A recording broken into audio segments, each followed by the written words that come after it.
Melati kuntum tumbuh melata, sayang merebah di pohon cemara. Assalamualaikum mulanya kata, saya sembah pembuka bicara. Assalamualaikum dan salam Malaysia Madani, saya ucapkan kepada semua. Izinkan saya memperkenalkan diri terlebih dahulu. Nama saya Nur Erina Sofia binti Ikmal Hafiz. Saya berumur 12 tahun. Saya merupakan anak didik di sekolah SK Wira yang terletak di Kuantan, Pahang. Kod sekolah saya ialah CBA 4090. Saya yakin setiap orang mempunyai hobi yang tersendiri dan hobi saya ialah membaca buku.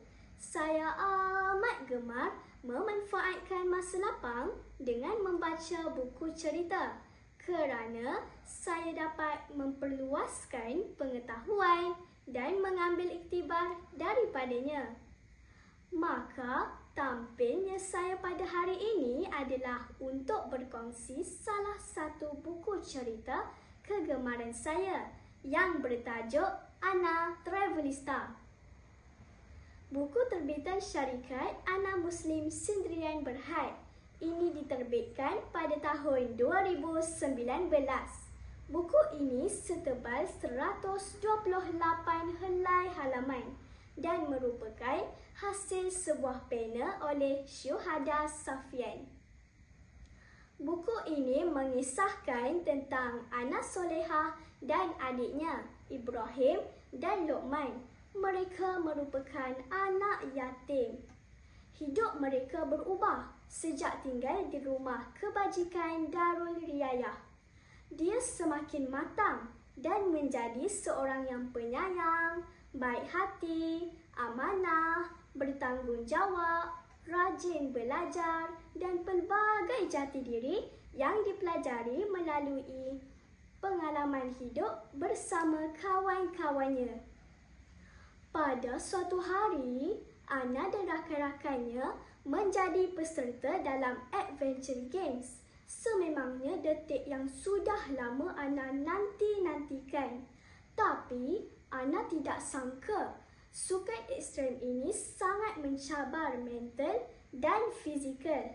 Satu demi satu kejadian aneh berlaku. Yang penting, setiap orang harus survive. Mereka pun dapat menikmati suasana keindahan alam, dapat meneroka banyak tempat dan mereka pun berasa gembira.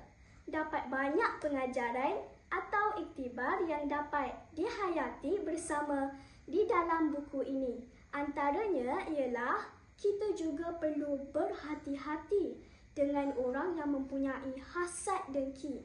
Dan kita juga perlu menjadi orang yang baik budi pekerti. Buku ini mempunyai susunan plot dan alur cerita yang amat mudah difahami, terutamanya kepada murid sekolah rendah seperti saya. Kemudian, buku ini juga mempunyai sisipan ruangan diari Ana di mana kita dapat mengetahui cara penulisan diari untuk saya nanti.